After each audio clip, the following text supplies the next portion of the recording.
Good morning everyone. कक्षा 10 अध्याय 16 नौबत खाने में इबादत यतीन्द्रनाथ मिश्र द्वारा लिखा गया यह अध्याय है। तो पहले हम यतीन्द्रनाथ मिश्र का जीवन परिचय देखते हैं, उसके बाद हम इस पाठ का सारांश देखेंगे।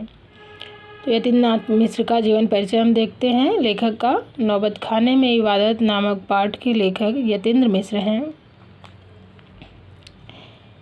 इनका जन्म सन 1977 में उत्तर प्रदेश राज्य के अयोध्या नगर में हुआ था।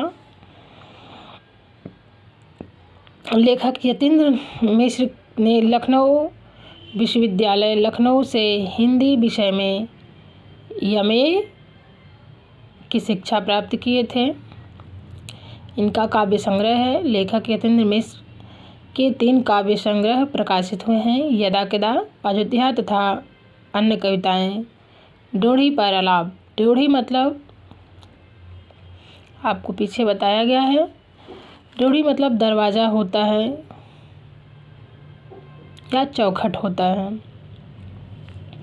लेखक यतीन्द्र मिश्र को भारत भूषण अग्रवाल कविता सम्मान, हेमंत स्मृति कविता सम्मान तथा ऋतुराज सम्मान आदि से सम्मानित किया गया था। नौबत खाने में इबादत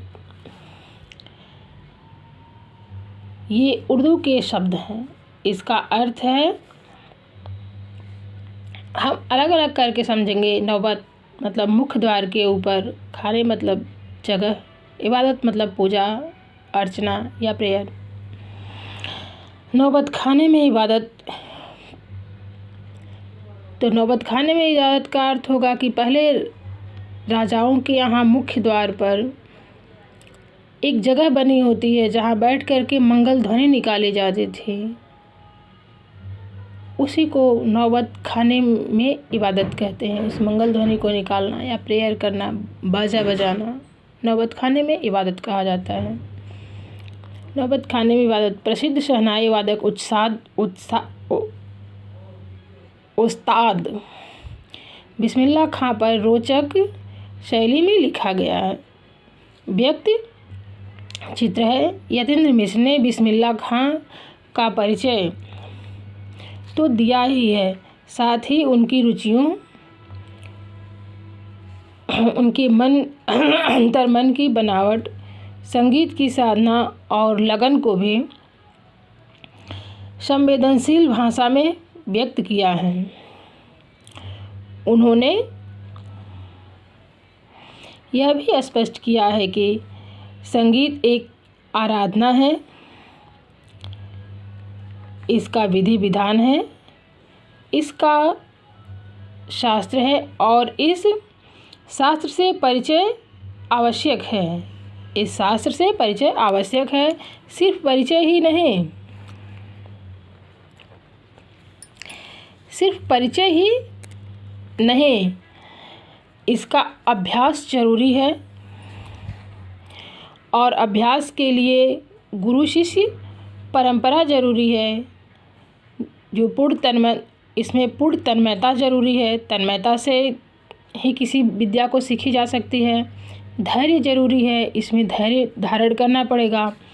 मंथन जरूरी है। मंथन मतलब इस पर शोध जरूरी है। वह लगन और धैर्य बिस्मिल्लाह खां में रहा है, तभी 80 वर्ष की उम्र में भी उनकी साधना चलती रही। वो 80 वर्ष की उम्र में भी इसका अभ्यास करते रहे हैं। उस्ताद बिस्मिल्लाह खां जो कि स्वतंत्रता की पूर्व संध्या पर शहनाई बजाए थे, ये देश के मशहूर शहनाई वादक थे। इसके आगे का सारांश हम अपनी दूसरी वीडियो में पढ़ेंगे। इतना आपको लेखक का जीवन परिचय और इसका ये मुख्य भाग, इस पाठ का ये मुख्य भाग आपको समझ में आ गया होगा। धन्यवाद।